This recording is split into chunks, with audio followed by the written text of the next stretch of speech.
Last year, when most investors were watching their stocks plummet, one Wall Street legend had an unfair advantage. He was identifying winning stocks with massive uptrends, like Riot Blockchain before it shot up 10,000%, Digital Turbine before it shot up 789%, Overstock.com before it shot up 1,000%. This power gauge comes from the legendary Mark Chaikin. Right now, you can get a free in-depth look at how his power gauge system works. A way to type in any of the 4,000 different tickers and see exactly where the stock is most likely to go next in any type of market. Simply go to chaikintrial.com for your free look. Again, that's chaikintrial.com. Welcome to Making Money. This is Matt McCall. Thanks for joining me. It is the 15th of March, 2022. Thanks for being here. We got a big show coming up. As you know, the Fed is meeting tomorrow, most likely to raise interest rates for the first time by 25 basis points in 3 years. We're actually going to do a special show tomorrow afternoon, right after that comes out, just to keep you up to date of what happens in the market, because a lot's going to be happening. But a big day today. We have stocks up.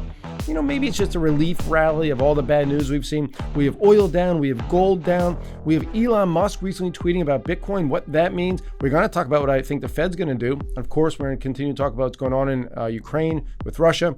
Chinese internet stocks getting decimated. A big survey, Bank of America came out, the PPI, travel stocks, all that and more coming up right now on Making Money.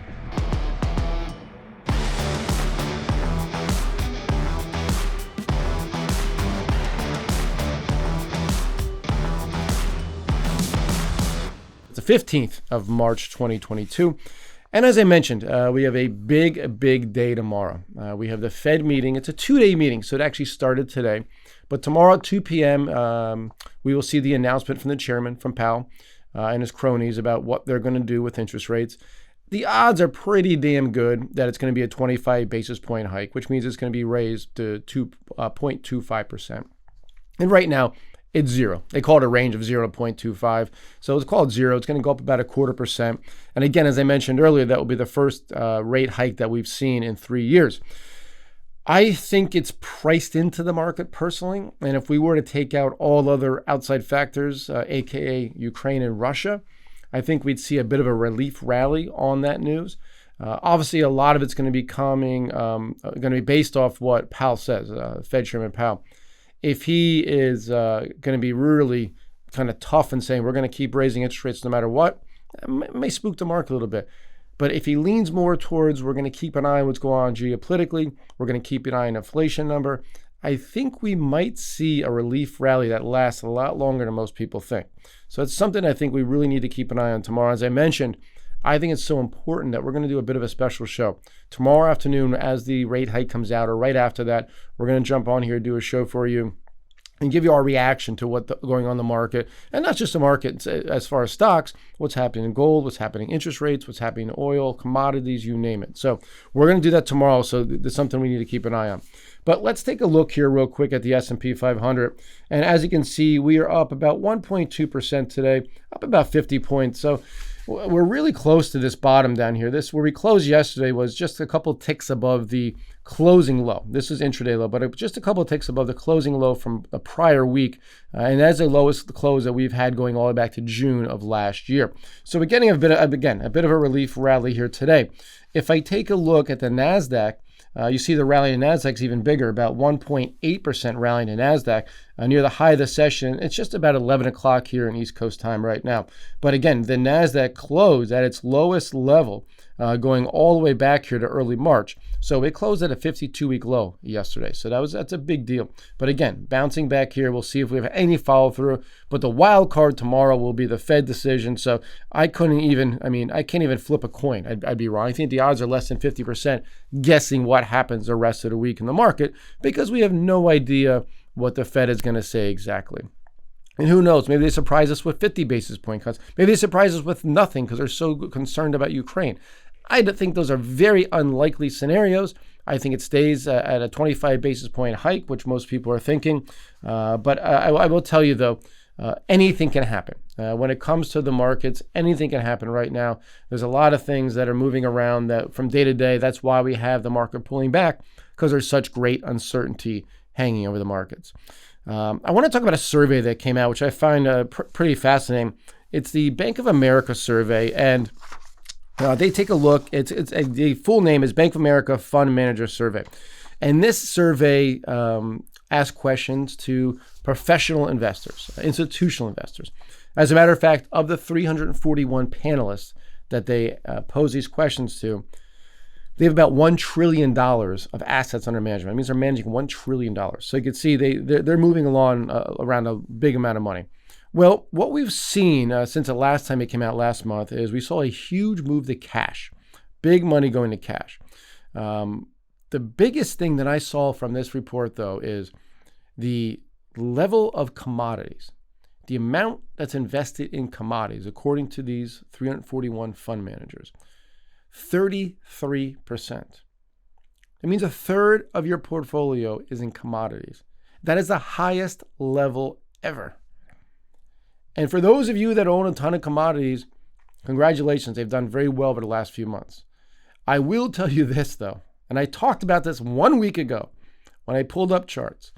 And as a matter of fact, let me pull you up a chart just to show you, because I want to show you the same chart I showed you just a week ago.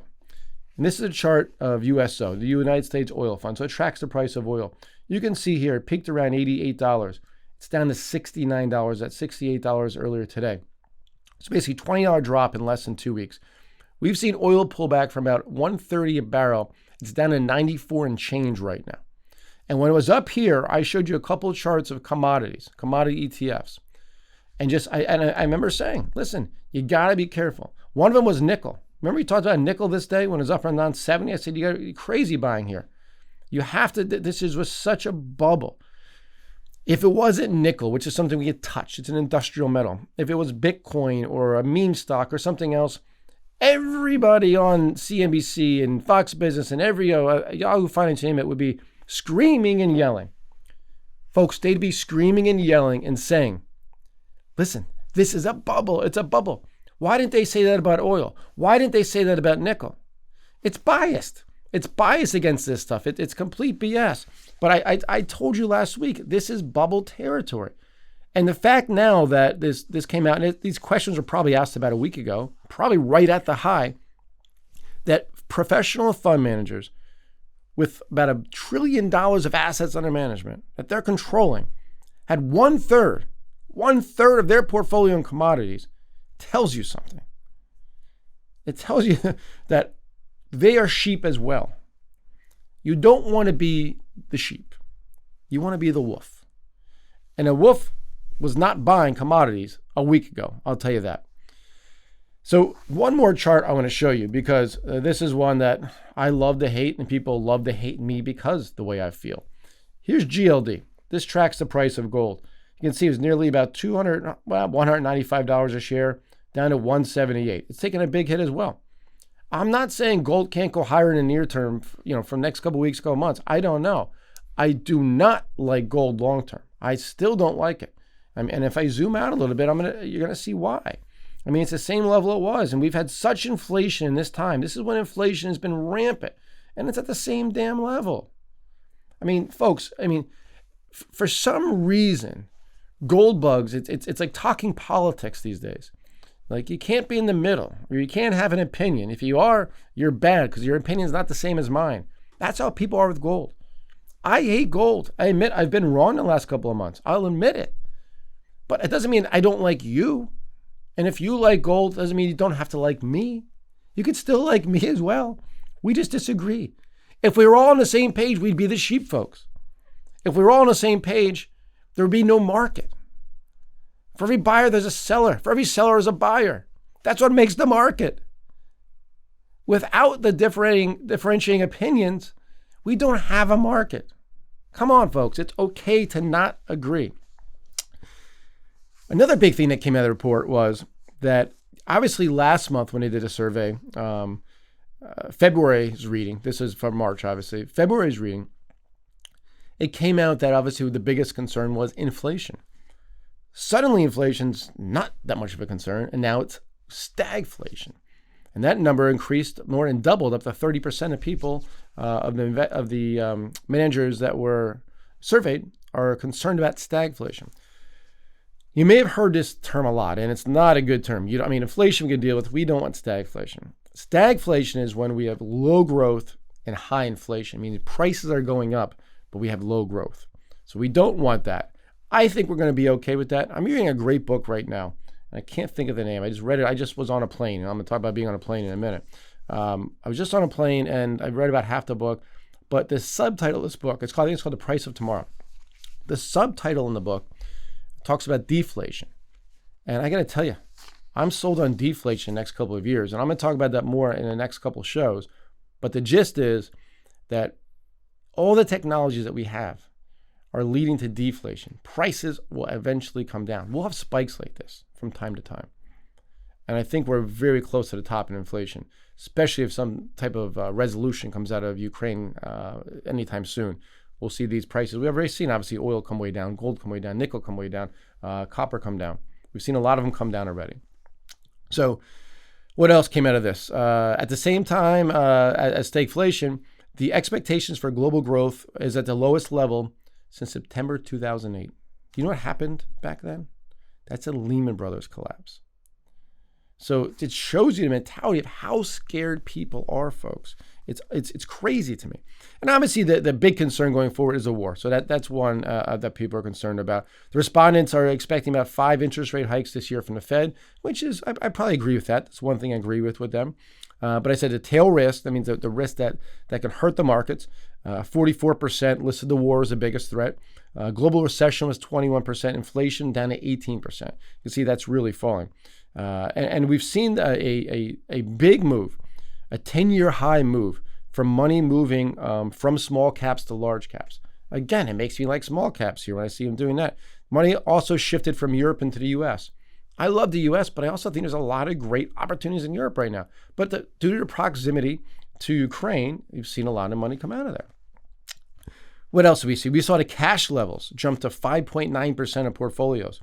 This is about the same level as we saw when the COVID pandemic was really beginning and starting to freak people out.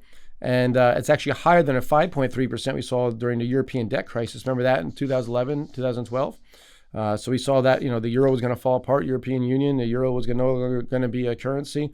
And it was only at 5.3 then, 5.9 now.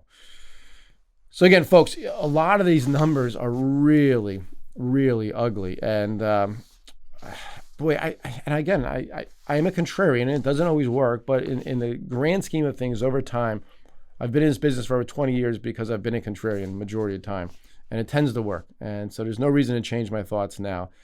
So to me, I think you want to look at these as a time where so many people are giving up and moving away from the market. All that money is in cash now. Well, you have to keep in mind too, at some point, these managers have to get back in the market. So they're going to take this extremely high cash level of 5.9% and put it back in the market. We know what happened right after we hit 5.9% in 2020. The market nearly doubled in the next year and a half, or did double, I should say, the next year and a half. We know what happened 2011, 2012. Market rallied huge from there the next 4 years. We had a little setback in 2016. So typically when we see cash levels as high, the money has to go back in stocks because you're not paying your manager to sit in cash. So you put to work.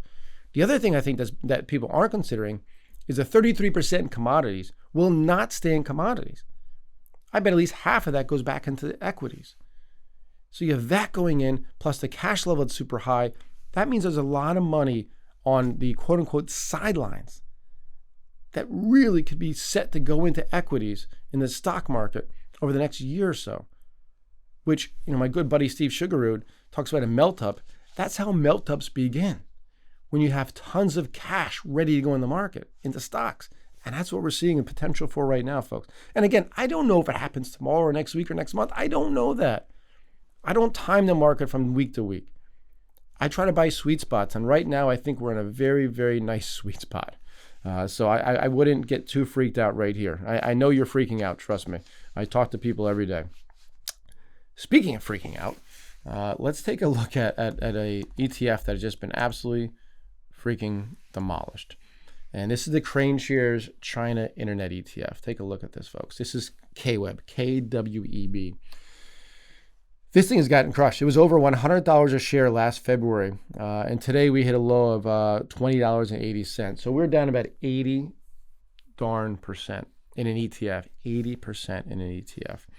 And there's a lot of reasons for this. I can go through a whole laundry list, but what I want to talk about though is just the last 3 days. In the last 3 days heading into today, KWEB was down 25.7% in 3 days. It's the worst 3-day return ever since its ETF launched in 2013. It's the furthest right now it's been below the 200-day moving average since it launched in 2013. I'm going to pull out a little bit longer term chart. Hit a new low from where it was in 2013. The stock was up about 5.5x in about 8 years, and then boom, lost all of it and more and gave it back. So you say to yourself, what do I do now with my Chinese internet stocks? And if I don't own them, do I start buying them here? Well, I don't really promote buying or trying to catch a falling knife. It's a very difficult thing to do. I don't think I have the dexterity to do it personally. But what I will say is I want to look at their top 4 holdings, because there are 4 very large Chinese internet names, technology names, I should say, and they're tough to ignore. So the largest holding we're going to take a look at here is Tencent Holdings. And we'll take a look at this. And this is a stock that I've liked for many, many years. And again, was about $100 a share down to $39 today. And it's still a $367 billion company, which is fascinating. Its price to sales is 0.5. 4P ratio is about 15. So very cheap compared to where it has been in the past. Very cheap to its American counterparts as well. And Tencent's the largest gaming company in the world. It's one of the largest it is the largest internet company in China, now much bigger than Alibaba, which we'll talk about in a minute. And it's still growing. It still has growth. It still has top line growth just under 20%. So it's tough to ignore these levels. Could it hit 20 before it goes back to 65 or even 100? Yes. But I have to say, when you see a company like this, unless China completely blows up their economy, unless China suddenly signs with Russia and we go to some type of war or we put crazy sanctions on them, I got to tell you, I think people are pricing in worst case scenario, and I see some opportunity. The next one is also a very well known stock, the second largest tech stock in China, and that's Alibaba, BABA. And again, $205 billion company, still a huge company, but this stock was over $300 a share in late 2020, and now it's at 76, folks. Absolutely demolished. Forward price to sales, 1.3. Forward P ratio, 8.4. Earnings per share are supposed to dip this year in 2022, but then bouncing back by 2024 at new highs for earnings per share. So does that mean it goes back to 300? Not necessarily, but it can easily go back to 150, which is a double from here, and which is still over 50% down from the all-time high, which is fascinating to me. JD.com, which is a big e-commerce company similar to Alibaba, got absolutely demolished. They had earnings in the last 2 weeks. You can see how it got hit on the chart here, and earnings coming down. $72 billion company. Forward P ratio 15. Forward price of sales of 0.3. And even though earnings weren't exactly what they expected, they were better than expected. Revenues were just in line, so they weren't great, but considering most people always want to beat, but they were in line. Earnings per share aren't dipping this year, continue to move higher. Again, I don't see e-commerce stopping in China suddenly. I just don't see it happening. And then the fourth largest holding here is Baidu, which is BIDU. Smallest of the group, $38 billion company. PE ratio of 10.5, price to sales 1.5. Again, earnings per share not dipping this year, slowing a little bit this year before they pick that back up. But what Baidu also is, a lot of people don't realize this, is Baidu is a major player when it comes to autonomous vehicles in China, the major player. And they are at the forefront of AVs right now. So you get exposure to that with Baidu. And Baidu was up around $350 a share, down to 109 here today, hit 103 this morning. So again, losing a ton. So I pulled up a chart here. You're not going to see it, but I have it in front of me, just looking at the pullbacks that we've seen in these stocks. And they range of the 4 stocks I just talked about between 57 and 76%. JD.com is down 57% from its high. Alibaba down 76%. The other two are both down in the mid-60s. Those are huge pullbacks, folks. I mean, those are massive, massive pullbacks. And when you pull back 76%, To get back to even, you don't go up 76%. Let's use 75. It's a nice round number. If you pull back from 100 to 25, if you buy at 25, the other to 100, that's a 4Xer. So you need to go 4X just to get back to where you were. And again, I'm not saying they get there anytime soon, but as long as I'm correct with where the global economy is going in the next 8 to 10 years, these companies should be much higher in the next few years from here. Again, near term, I have no idea. Nobody does, especially with the unknowns going on with Ukraine and Russia and a potential China involvement there, which I don't think they will, and I hope they don't. But you never know what could happen with that. So you're having a bit of a black cloud over Chinese stocks due to potential situation with Ukraine. So, all right, that's kind of ugly there. I know a lot of people own these stocks. I'm telling you, I can't. Now, nothing here is a buy or sell recommendation, never is.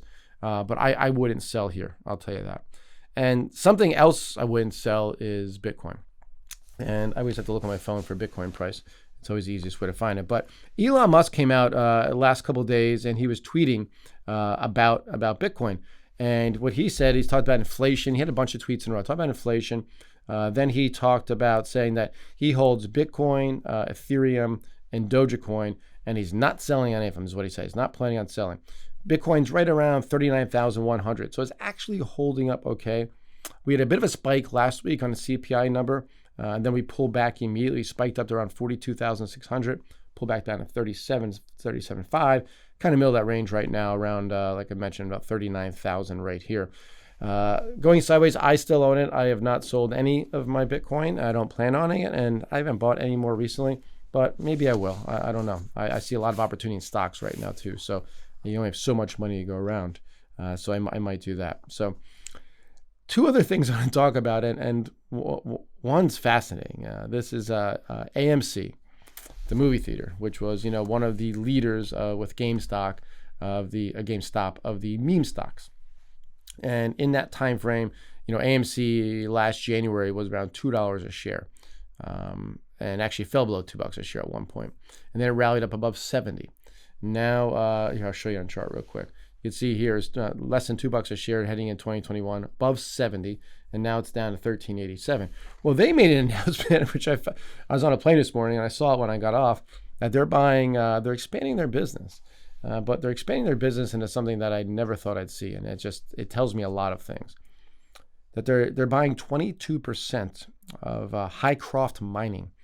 They're a 71,000 acre mine in northern Nevada. They're understood to have, that's a key word. I even made a capital in my notes. They're understood to have 15 million ounces of gold deposits and 600 million ounces of silver deposits. So it's only $28 million. And so it's not that much money really for that company that size. And then Sprott, he's a gentleman who they are well known in gold and silver up in Canada. He's also matching at $28 million. So this company is getting an infusion of $56 million. And I'll show you a chart here of the company in a second. I mean, it's pretty damn ugly, as you can see here. I mean, the stock has gone from about $9 down to literally pennies, 28 cents or so just a couple weeks ago. It's at $1.70 now, up 22% today, obviously, with the infusion of money. Obviously, somebody knew this was happening because you saw the big money coming in. And these small mining companies are always manipulated, in my opinion. But this tells me a few things. One, that AMC is just a joke. I mean, come on. I mean, I hope movie theaters get back to where they were, and I hope they make them nicer and better sound and better quality, because I'll go. I like going to movies. I don't go very often, but I like it. So I hope they do well. I'm not wishing them harm or wishing the stock to go down by any means. But this just tells me you're just literally throwing darts. You're trying to get PR, whatever the hell it is. And that's not how I want a business that I invest in to be run. It also tells me that the fact they're buying gold now, it's probably the short-term high in gold, I'd say, folks. And I called it last week, but I would say it's probably the fact that you have the fund managers putting 33% in most ever in commodities. The fact that the charts just looked like they're extremely overextended, due for a little bit of a pullback, if not a major pullback, and now AMC buying into gold. Shoot, if that's not a sign, I don't know what is. I mean, that tells me something. I want to stay far away from gold at this point. And I said last week, take some off the table. I didn't say sell it all. I said you might want to take some out of the table. Last topic here, and this is, I like doing boots on the ground. I flew this morning from West Palm Beach to Baltimore. Very early flight, obviously, to get in here to do the show and a couple of meetings this week and be in the office. And I flew Southwest, which many of you know I loathe, but it's the only nonstop from Palm Beach and such an easy airport. They have clear. You'll walk right through. You don't have to show your ticket. You don't have to show ID, nothing. You show your ticket, not your ID. You don't show your ID because they have you scan your biometric eyes and you walk through. It's fantastic. You're right in front of everybody else. But, Southwest, you don't have a seat, so you don't pick and choose who you sit next to. Let's just say I had a crazy lady next to me for 2 hours that, oh my God, I kept my mouth shut, but it was not easy. But that's not the point. The point is the travel stocks and travel-related stocks, airlines, hotels, booking sites are all bouncing today. And the reason that they're up is because travel's coming back. And here's an ETF. This is the Travel Tech ETF. It's up about 3% today. Symbols away, AWAY. They always have these cool names for these ETFs. So this is pretty fascinating because I flew today on Southwest and it was packed, literally packed. I got bulkhead, so the first row there. I got my bulkhead and somebody in the middle. It was somebody in the middle seat. It was a full freaking flight, and this was a 6:50 a.m. flight. It was full to the rim, and it took forever to load because, of course, half the people in Southwest have never flown before, so they're not quite sure where the bags go and where the seats are. If they have a seat, they don't have a seat, and it's just an absolute mess. Then they try to go to the bathroom in the middle and walk back up. But I like the travel stocks here. I don't like the ETF because you have too much junk in there. But let's take a look at a couple here just to give you an idea of what's going on. So let's take a look at, I'm going to pull up a chart here for you. As I mentioned, there's a way. Let's take a look at Booking Holdings, BKNG. And what's pretty fascinating about Booking Holdings, I'm going to zoom out. This was at an all-time high just until recently. That's pretty fascinating to me. You see it got hit. It had some earnings. It got hit on earnings. It fell from 2,700 down to 1,800. So that's 1/3. It lost 1/3 of its value in less than a month. It's since bounced back a little, up 4.4% today. So that's one. We can take a look at another ETF, which is JETS, JETS. Jets, if you know anything about football. This is up 5.35% today. So this is a basket of airline stocks that are doing well here today.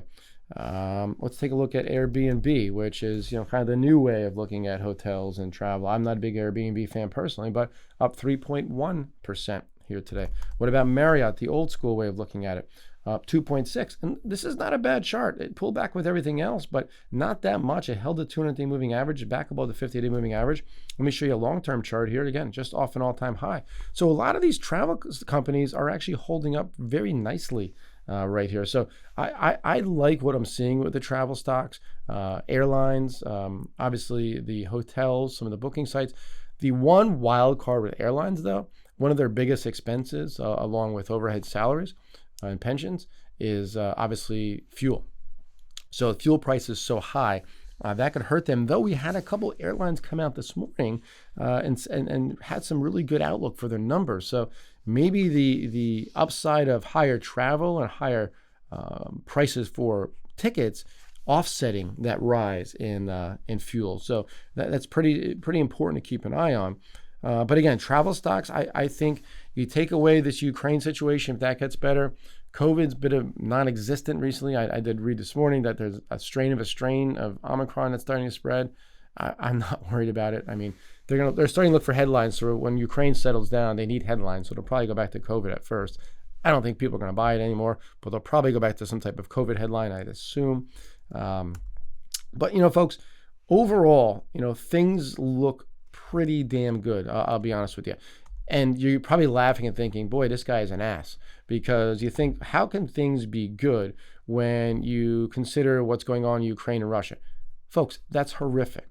I'm not saying that. But what I'm trying to say here is, though, that if in situations like this, there's going to be opportunities. And there's nothing I can do about Ukraine, almost like Biden saying Iran, Ukraine and Russia right now. There's not much I can do. I pray. My grandfather's from Kiev, so I do. I wish for the best. But at the same time, folks, we have to look at opportunities too. We can't just close the world down. And there's a lot of people who have jobs right now. Wages are going up. Yeah, does inflation go up too? We can look at the bad in life or the good in life. And I think right now is the time we want to look at the good, because there's so much opportunity out there. So I'm going to leave you with one really good stat. And this is from LPL Financial, Ryan Dietrich over there. He's one of the greatest guys. I think he's one of the smartest, best guys with numbers. So he looked at midterm years, which we're in right now, and going back to 1950. And typically the average pullback we see in the midterm year, which is every 4 years, the average pullback, and I talked about this number before, but I'm going to say it again. The average pullback is 17.1%. We're pulled back around 13 or so percent. The average gain from the low 12 months later into next year, the average gain is 32.3%. The worst gain 12 months later is 8.7%, which is right in line with the market, which is the worst. So I got to tell you, folks, I think buying here is going to pay huge dividends for you. I really do. I just think you have to be patient. You have to realize that markets go up and down. You have outside factors that we can never think about that go in. Somebody could say, yeah, I knew we were going to have a war in Ukraine. Sure, but did you really know when and how'd you invest in it? So that's one. And one more stat. Today's the 50th trading day of the year. And right now, heading into today, we were down about 12.4%. And it will go down as one of the worst starts to the year ever. There's only been 3 years where the market has been down at least 12% or more on day 50. Again, this is from Dietrich Ryan. Well, one was in 1935 and 1934. 35.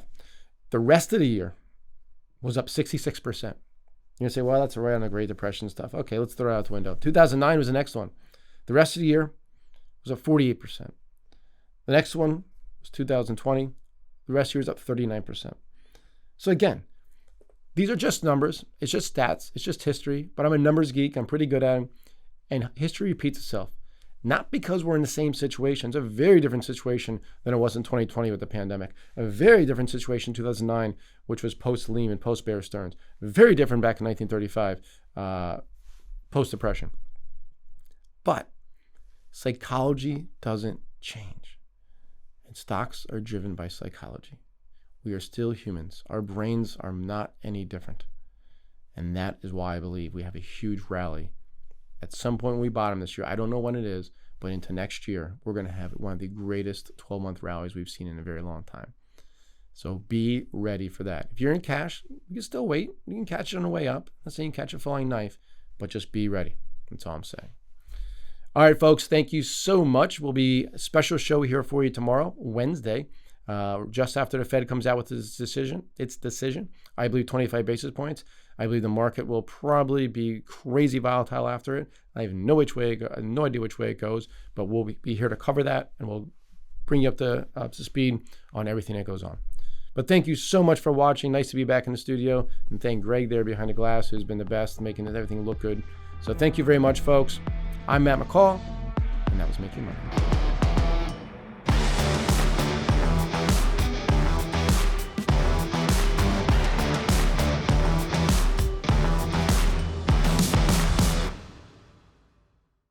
Opinions expressed on this program are solely those of the contributor and do not necessarily reflect the opinions of Stansberry Research, its parent company, or affiliates.